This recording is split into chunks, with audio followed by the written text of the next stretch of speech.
Assalamualaikum dan salam sejahtera. Sebelum saya teruskan video kali ni, macam mana cara nak hantar screener dari TradingView masuk ke dalam Telegram, saya nak bagi tahu cara untuk buat ni ada 1001 macam cara, dan video kali ni saya nak tunjukkan cara yang saya guna. Maksudnya apa yang saya tunjuk hari ni adalah satu daripada 1001 cara. Okey, faham yang tu dulu.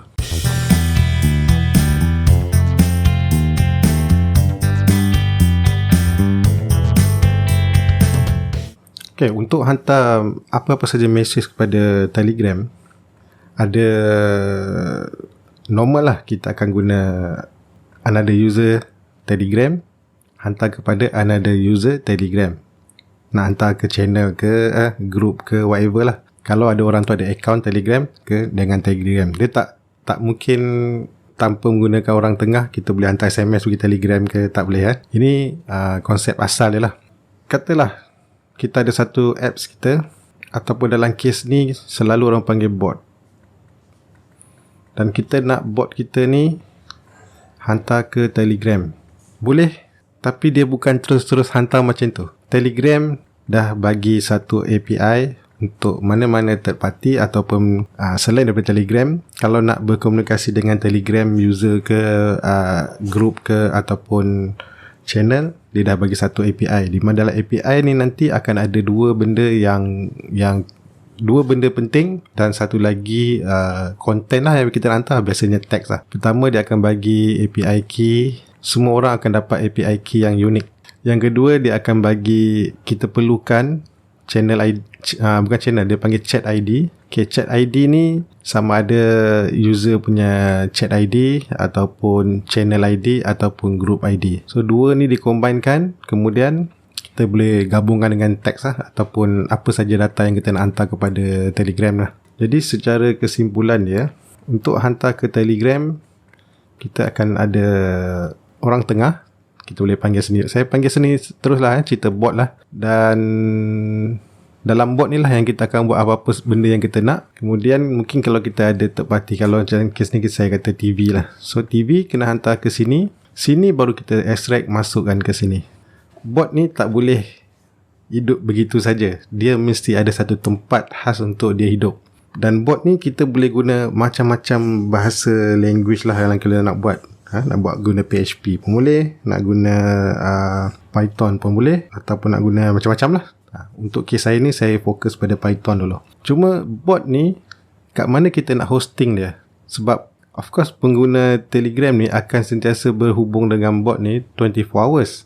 Jadi dia ada dua cara, satu pooling, satu lagi webhook. Tapi yang tu detail tu kemudian saya nak cerita konsep dulu. So bot ni kita boleh simpan running sama ada dekat VPS, Virtual Private Server. Maksudnya betul-betul server tapi di cloudnya. Lepas tu kalau tak salah nombor 2 ni, saya tak, cloud services lah rasanya. Dia bukan total server, tapi dia macam ada function yang kita boleh letak script kita kat situ, dia jalan. Ada macam Python Anywhere, ada panggil Heroku. Heroku ni ada VPS pun ada yang ni pun ada. Dia macam cloud based lah, tapi kita tak dapat function full server. Ada banyak lagi beberapa cabang, dan yang terakhir ni our own server. Kita ada server kita sendiri yang memang boleh connect dari luar, dan dari dalam bawa keluar, luar masuk ke dalam. So untuk kes saya ni, saya fokus dekat sini, my own server. Untuk bot ni pula kita boleh buat sendiri. Kalau kita buat sendiri, kita kena fikirlah kat mana kita nak kena letak benda ni. Ataupun kita boleh subscribe bot orang lain yang memang ada function, katalah dia boleh ambil data dari TV ni bawa ke Telegram. So ini yang kalau yang kita panggil service third party bot tu, macam video sebelum ni saya tunjuk, kita ada profit robot tu, dia bagi ada certain limitation, tapi banyak jugalah. Yang baru saya baca 1 minit 10 mesej dia boleh bagi. Kalau 1 minit kita punya screener tu hantar sampai 20, dia ambil 10 je. Lepas tu next minute 10 juga. Lepas tu dalam video yang sama juga saya ada cerita pasal yang third party tu mula-mula free biasalah orang bisnes mula free, lepas tu dia bagi tempo, lepas tempo kita kena subscribe service lah. Kalau kata kita pakai third party service ni, kita tak perlu lagi fikir yang ni semua. Cuma keluarkan duit je lah. screener ni kita nak dapatkan dia daripada bila screener keluar, dapatkan dia punya signal tu, bawa keluar daripada TradingView ni. Kalau kita buat alert, kita untuk yang guna webhook ni so untuk pengguna free version, webhook ni memang tak aktif. Kena nak tak nak kena at least minimum kena ada pro version lah, baru boleh aktifkan ni. Setiap kali kita dapat alert, dia akan hantar melalui webhook ni yang kita pilih, dan dalam webhook tu dalam actually webhook ni kita punya server tu lah, kita punya bot tu, kita punya script kat dalam tu, dan script tu nanti yang kita hantar ke mana kita nak lah. Nak hantar ke Telegram ke, Discord ke, Twitter ke, nak hantar pergi, sekarang ni ramai yang buat hantar ke API broker kan. Cuma Malaysia ni kita ketinggalan zaman lah. Orang lain semua broker dah bagi open dia punya API kan, kita boleh buat apa yang kita nak. Website pun kena buka IE kan, IE pun dah tak support, dia masih lagi kena pakai IE. Boleh pakai Chrome, tapi kan features daripada IE yang kita dah diajar dulu masih kurang lagi. So untuk alert ni, screener ni, kita tak ada option untuk webhook. Kita cuma ada send email. Caranya, kita boleh gunakan function send email ni, hantar ke email kita, kemudian kita buat satu script. Tadi ingat kita buat script tu duduk dalam bot tu lah, dipanggil bot tu lah. So script ni akan baca email, ada email baru ke apa ke, hantar kepada Telegram. Itu saja cara buat masa sekarang. So kat sini ada dua, ada send email dan send email to SMS. Send email yang atas ni, kalau siapa biasa pakai, dia akan hantar penuh dengan HTML tag tau. Dia punya email tu nampak cantik lah. Jadi bila kita baca skrip untuk buat tu kan, nak scrap apa semua dia punya, mana data yang kita nak, agak susah. Ini fungsinya send email to SMS. Sejujurnya saya bagi tahu sepanjang 3 tahun guna TradingView ni, baru saya tahu send email to SMS tu, konsep dia hantar juga ke email tapi dalam bentuk tag. Saya dah aktifkan Kalau kata belum aktif, awak klik kat sini, dia akan keluar kotak, dia akan minta email. Saya mati-mati ingatkan kena masuk email service yang ada support SMS. Rupanya tak. So benda ni saya perasan bila saya baca help. Dekat dalam ni ada orang tanya, I like to use an alternative email address for alert notification. Dia panggil alternative email. Email yang pertama tadi, email yang kedua. So kat sini dia dah bagi tahu, you can use email to SMS picture if you like your alert notification to be delivered to an alternative email address. Maksudnya benda ni, function ni, bukanlah dia nak perlukan email yang boleh support terus SMS. Tak, kita bubuh email apa-apa saja pun yang kita punya, dia tetap hantar juga. Tapi format dia betul-betul dalam teks. Inilah orang kata lain kali baca help. So nak tak nak kita kena aktifkan yang ni. Awak boleh pakai, kalau yang atas ni dia akan hantar pada email yang kita dalam akaun yang kita buat untuk TradingView lah. So dalam ni kita boleh letak alternative email selain daripada yang biasa tu. Masuklah email apa-apa yang lain. So nanti dalam email tu, apa yang dihantar adalah kita akan dapat tajuk dan kita akan dapat teks. Rupanya itu konsep dia, email to SMS. Sebab nak hantar SMS, dia kena hantar teks saja. Dia tak boleh ada HTML code ke macam-macam lah, yang macam email biasa tu. So bila kita dapat yang ini semua ni dalam bentuk teks, kerja kita untuk buat satu skrip supaya pooling semua data ni dan hantar ke Telegram lebih senang. Jadi pada siapa yang nak, boleh aktifkan teruslah. Kemudian bila dah masuk dalam email, tak semestinya kena buat skrip sendirilah. Mungkin boleh pakai third party service macam Integromat ke Zephyr ke, yang mana boleh baca email, hantar ke Telegram. So semua tu service third party lah. Kita ikut gambar yang saya cerita tadi, itu adalah service third party yang dia act sebagai bot. Okay, berbalik pada server tadi, yang saya memang ada Synology. Saya pakai modelnya di DS215J ni, lama gila dah 6 tahun ke umur dia. Memory dia pun 51 51 berapa setengah, separuh 1 gig lah. 1 gig kan, separuh. Dan memang saya guna untuk office, untuk buat synchronize file dan file server. Untuk backup, memang saya guna untuk backup saja, dan juga saya backup untuk Dropbox. Sambil-sambil takutlah Dropbox tu tiba dia buat gilanya kan, saya ada satu backup kat sini lah. Itu sahaja fungsi dia. Sebelum ni saya buat untuk CCTV, saya matikan fungsi dia. Dan saya tahu dia banyak sebab dia macam Linux server, tapi interface dia Synology punya lah. Dia panggil Disk Station Management ke apa, DSM. Ni bentuk dia kalau nak tengok, kita anggap dia macam server jugalah, server sendiri. Kalau tak nak beli ni pun kita boleh buat. Kalau kita ada PC lama ke yang boleh running 24 jam, boleh je pakai. Sebab nak running web listener dengan buat kerja-kerja ni mudah je. So ini interface dia. Saya ni masih lagi version yang lama lah. Sekarang ni ada DSM 7, saya masih lagi DSM 6. Tak boleh nak upgrade. Kalau upgrade kan jadi lagi slow. So ini interface dia umpama macam, bayangkan dia macam PC jugalah. Kalau orang tak tahu server tu apa, dia macam PC ya. PC kita letak satu PC dan kita kerja yang saya guna benda ni, kerja dia untuk synchronize file saja dan buat backup. So kalau saya ada 5 PC kat sini, so setiap orang buat kerja, dia akan synchronize lah. Jadi masing-masing akan dapat update file yang sama. Itu saja kerja dia. Walaupun dalam ni ada macam-macam package yang kita boleh running. Kalau ikut sini ni lah lebih kurang interface lah. So script tu saya cerita dulu lah, tunjuk ni. Script tu saya buat simple lah. So script tu saya buat kat sini, saya ada 2 script. Pertama, script untuk webhook listener ni, dia akan sentiasa run. Saya set kat sini sebab script yang saya buat untuk webhook listener tu dia sentiasa run. Nanti katalah tiba-tiba Synology saya ni reboot, padam ke power tak ada, so dia automatic bila power ada balik dia akan on. So dalam masa dia on tu saya buat satu test scheduler sebenarnya. Ni kalau ikut ni cron job ni. Cron job. Jangan salah dengar pula. So ni dia akan bila kata padam, reboot, dia terus run balik saya punya script ni. Dan untuk yang check email ni, nanti saya tunjuk script lah. Kalau contoh kat sini saya buat scheduler run weekdays dari Senin sampai Jumaat dan bermula pukul 9 pagi.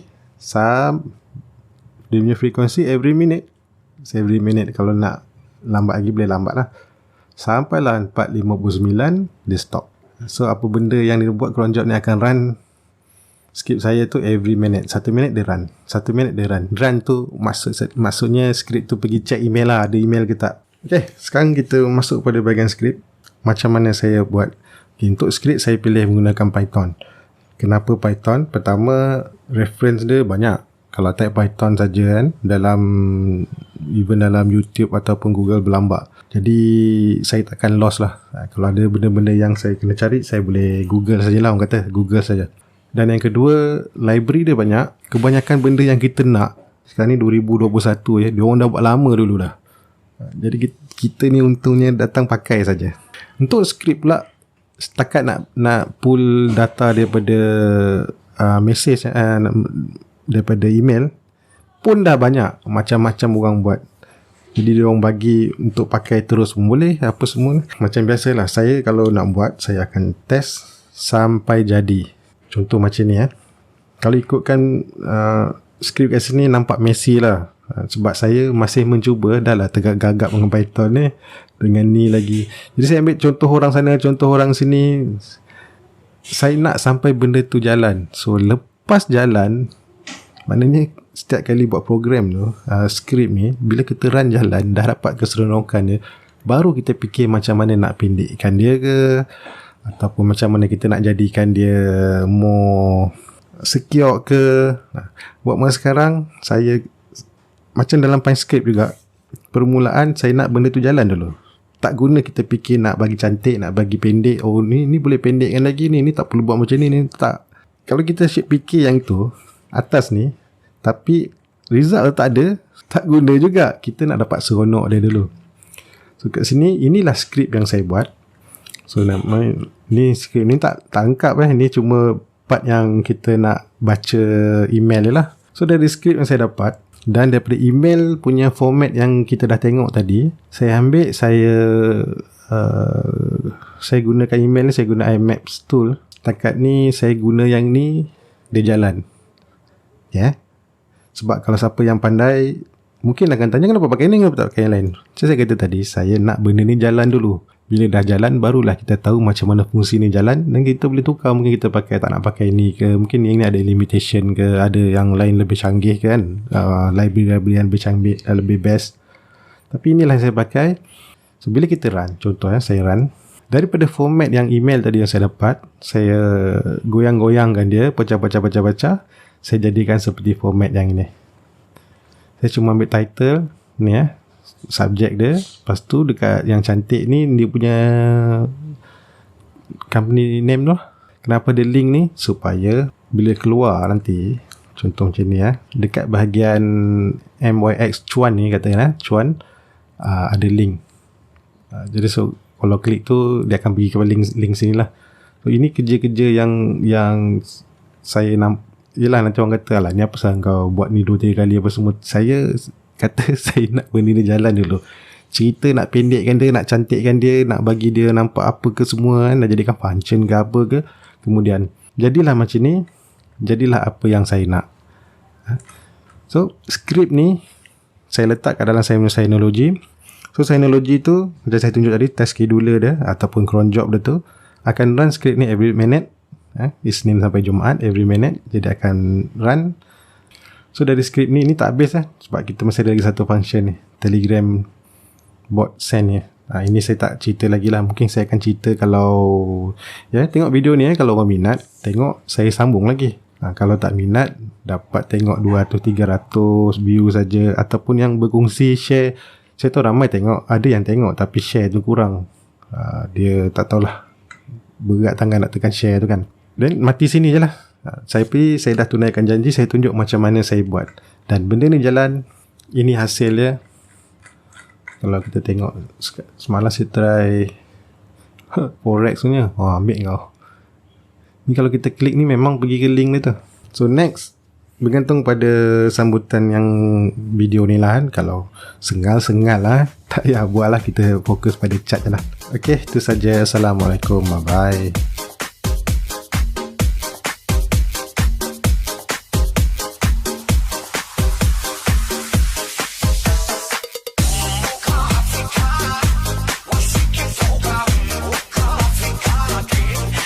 Saya nak tunjuk sikit, ini saya saja main lah. Semalam hari tu saya ada tunjuk yang gambar-gambar kecil tu kan.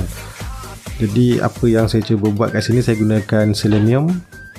Dan Selenium ni apa yang saya cuba buat, contoh kalau kita masukkan AYS dan kita run skrip ni.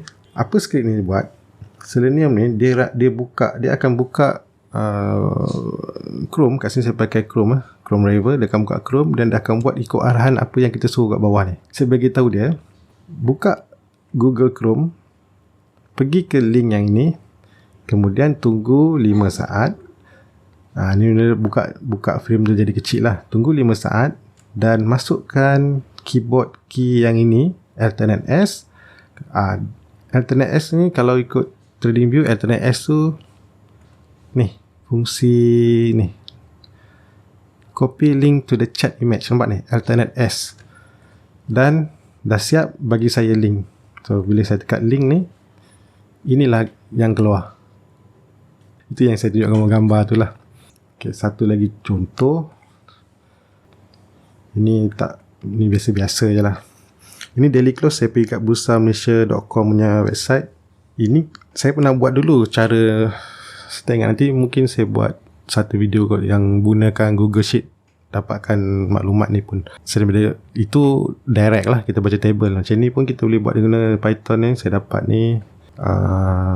Ini untuk page 1 ni ada 50 ni, closing price yang sekarang lah. Keluar macam ni. Kalau kata saya tukar page 2, keluar macam ni. 51, 52. So kalau katalah saya nak export dia dalam CSV, lepas tu saya nak masuk dalam database ke apa ke, kata close dari Khamis kan, Thursday, nanti dia akan simpan kat sini. So ni daily close Thursday. Kalau saya run, dia akan import. Mana pula file sorry, tak tekan sini. Okay, so ini file daily close Thursday. Kita akan nampak lah ini dalam bentuk CSV ni. So CSV ni kita nak jadi untuk text file, kita nak masuk database ke. Ni ada saya buat untuk QR. QR ni saya ambil daripada klscscreener.com, financial report. So kalau ikutkan 26 Ogos, tak, saya ambil DF okay, semua. So untuk hari ni 26 Ogos 26 Ogos ni kita keluar, hari ni dah ada yang keluar. Techbond, Kenanga, Sembcorp, Jaya. Sama lah macam saya buat untuk Google Sheet itu hari kan. Ni view, ni sajalah kita pakai Python. Okay, itu saja. Kita jumpa lagi kalau rasa nak sambung. Buat terutama sekali nak buat Telegram bot yang listener tu. Sebab skrip yang tadi tak habis lah. Saya tak tunjuk lagi untuk buat bot ni. So pada yang dah tahu mungkin boleh Google, dekat dalam GitHub ada banyak Telegram punya tu. Dah ramai dah buat. Mungkin boleh tengok kat skrip situ dan rasa tampak okey dan cuba running. Kalau siapa ada Synology ke, boleh try buat sendiri, bawa dan cubalah. Okay, saja. Assalamualaikum, bye bye.